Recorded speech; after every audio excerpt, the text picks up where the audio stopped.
Everybody, in this video, we're going to extend our definitions of the trig functions to right triangle trigonometry. And just to give you a little bit of background of how it's related. So in our previous videos, we were really focusing on the unit circle, right?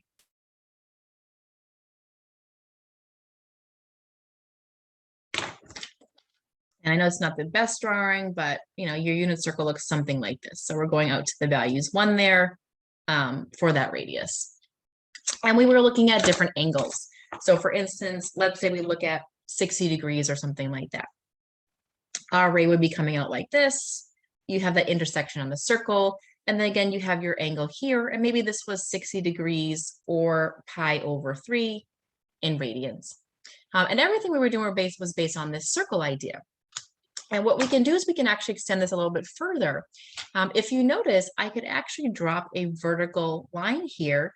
And when I do that, I've created a triangle. And you can see that triangle. I'm just going to color it in right here. So we're able to extend the definitions from the unit circle to the triangle. Now, that's a little bit more work that goes in there. So you're welcome to kind of research that on your own and look throughout your textbook. I want to jump right into the uses of it and making that extension. But you can see that they are very much related, right? Using that circle. And then just by dropping that vertical line right down, we've now created a triangle. And you can see here that this part, right, this what we call the hypotenuse of the right triangle is actually the radius of the circle. So let's extend that to the definitions and really just kind of jump right in here. So your sine of the angle, we're going to think of this as the opposite side over the hypotenuse.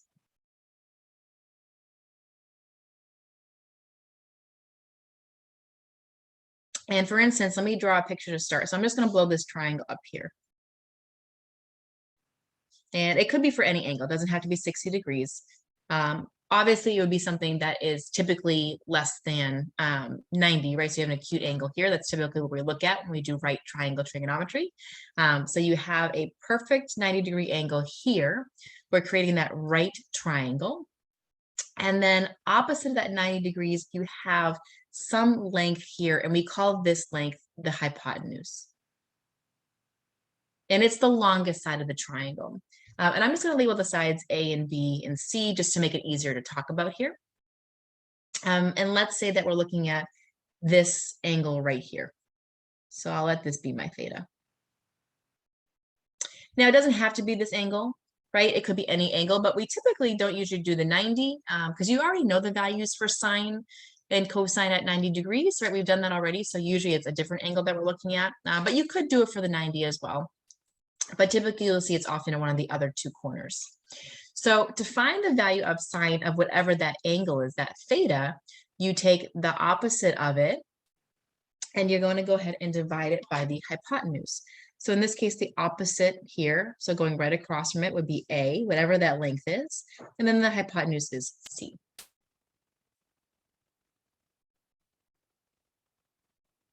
So cosine is always adjacent over hypotenuse. And adjacent means next to. So if this is our theta, you don't go opposite, you go to the one right next to it. So that would be the B over the hypotenuse.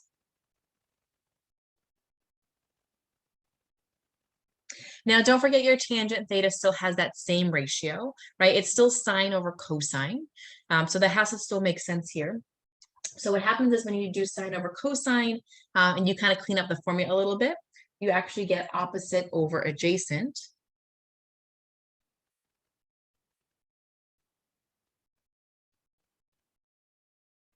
As your setup.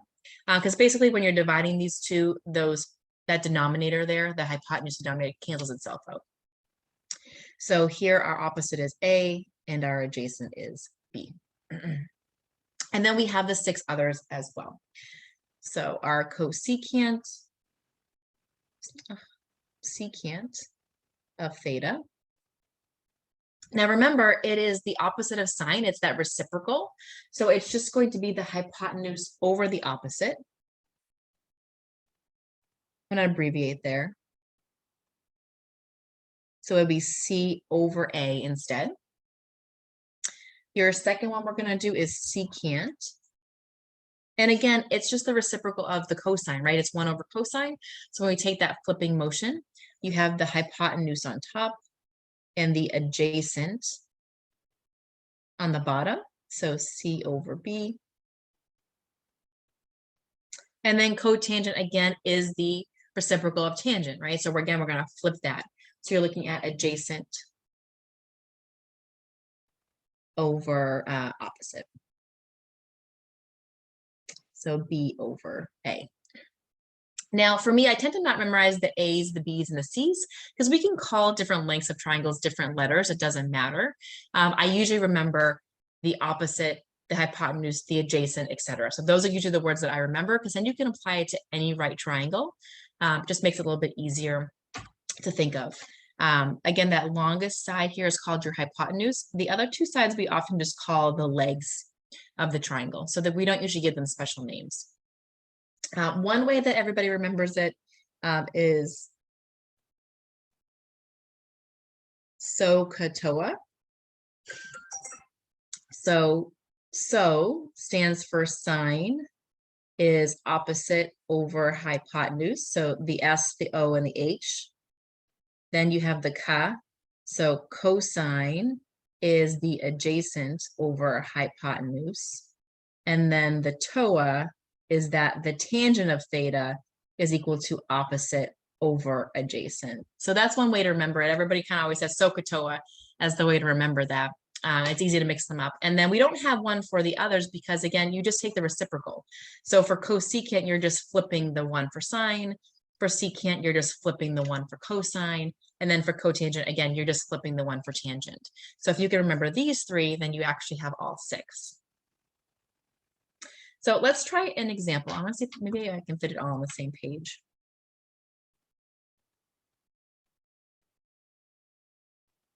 So let's find the value for the 6 trigonometric functions of theta. And I'm going to give you a picture here. And it's not really drawn to scale, so just bear with me. So here's my right triangle. I'm going to label my right 90-degree angle. So there's my right triangle. This side is going to be length 4. This side is going to be length 3. Again, we'll call this C. Oftentimes they do label the angles as well. So this is labeled angle A, B, and C. So you'll often see that sides are labeled with lowercase letters and the angles are labeled with uppercase letters. That's pretty common. And you'll also see them opposite from each other. So notice how angle B is opposite of side B, angle A is opposite of side A, angle C is opposite of side C. So you do see that notation often. You can label them however you want, but just so that you're clear that you're going to see this kind of notation pretty often here. Now, before you can answer this, you do have to know where your theta is. Again, theta could be any of the 3 angles, although typically we tend to see one of the 2 smaller angles, not the 90, although I guess it could be. So we're going to label this one here as the theta. So we're focusing on this angle particularly. Now, I don't know the exact angle value here, right? So I don't have to actually know the angle value to find the sine of it or the cosine, etc. So if I want to find the sine of theta, well, sine of theta, we said was opposite over hypotenuse. Now, here's my theta. So opposite of that would be the 3. I don't know my hypotenuse, though. They didn't tell it to me, so I do have to find it. And to find that, don't forget that you can use something called the Pythagorean Theorem. And again, this is only for right triangles. And it says that a squared plus b squared equals c squared. And again, c is the hypotenuse. So we're labeling it the same way. So here I don't have my value of c, but I can find it.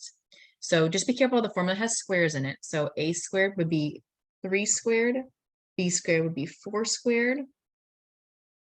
So a squared is 9 and 4 squared is 16. So this gives me that 25 equals c squared.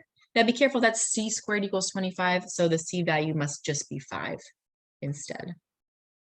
Now I know when you take a square root is positive and negative, but for lengths, we're not going to have a negative length. So 5 is fine there. So this would be 3 over 5. For cosine, it's adjacent over hypotenuse. So the adjacent side to my angle is 4, and my hypotenuse is still 5. For tangent, it's opposite over adjacent. Excuse me here. All right, so opposite would be 3, adjacent would be 4. And then the other 6, we're just going to use what we already have. So for cosecant of theta, remember, it's just the flipping of the sine ratio. So it's going to be hypotenuse over opposite. So 5 over 3. For secant, that's the reciprocal of the cosine. So it's going to be hypotenuse over adjacent. So 5 over 4. And then finally, for cotangent, again, it's the reciprocal of tangent. So we're going to do adjacent over opposite. So adjacent is 4 and opposite is. So that's how we apply those sine, cosine, tangent, etc. rules for right triangle trigonometry. And you just want to be careful. Sometimes your triangle will not always be this exact direction. It could be flipped around, or the theta could be up here, but it's the same formula. So you're still going to look for, like, where's that opposite side, where's the adjacent side, where's the hypotenuse when answering these questions. So let's maybe do one more together, like this.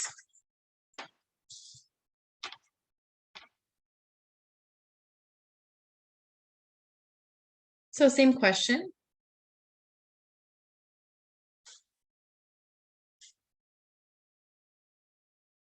Find the value of the 6 trig functions of theta. And I'm going to give you a picture here.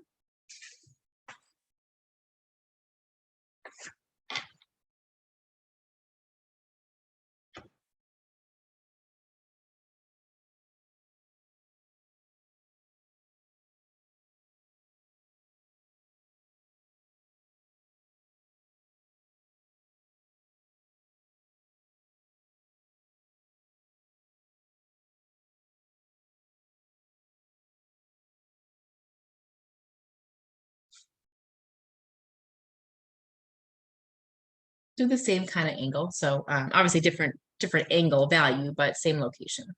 So here again, we have A is 1. We actually have the hypotenuse this time, and then we have B. So remember, the longest side is always your hypotenuse. It's opposite that 90-degree angle.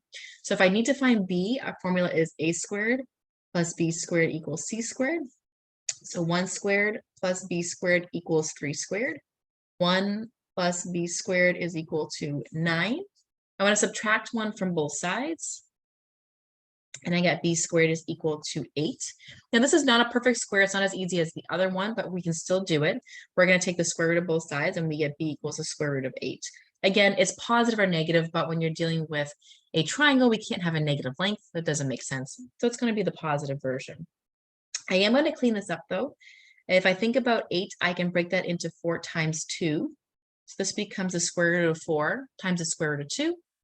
And then the square root of 4 is just 2. So this simplifies to 2 root 2. So that is my B value here.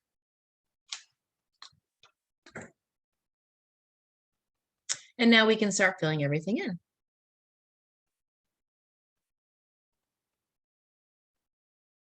All right, so opposite is 1, hypotenuse is 3.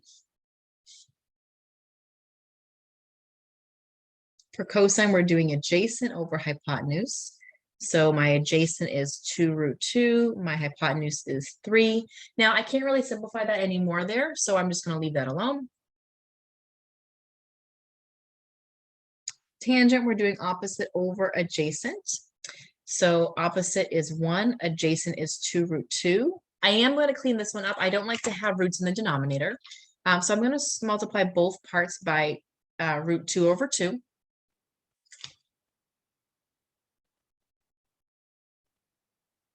So this gives me square root of 2 up top, and then I have a 2. And then here, square root of 2 times square root of 2 is square root of 4. So that becomes just 2. And I have root 2 over 4.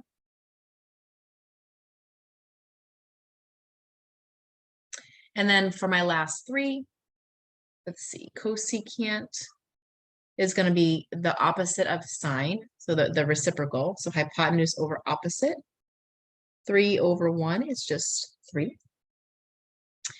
Or secant, we're going to do, again, the opposite or the reciprocal of cosine. So hypotenuse over the adjacent. So we're going to do 3 over 2 root 2. And again, we don't really like roots in the denominator, so we're going to go ahead and clear that out. So I have 3 root 2. And then again, this piece here becomes square root of 4, which is 2. So I have 2 times 2. So I have 3 root 2 over 4. And then finally, cotangent of theta is going to be adjacent over opposite. So I have 2 root 2 over 1, which is just 2 root 2. Okay, so just using those values there and those same formulas over and over again. A couple of things to keep in mind. Remember to start with the Pythagorean theorem if you don't have all your lengths. That's going to be really important.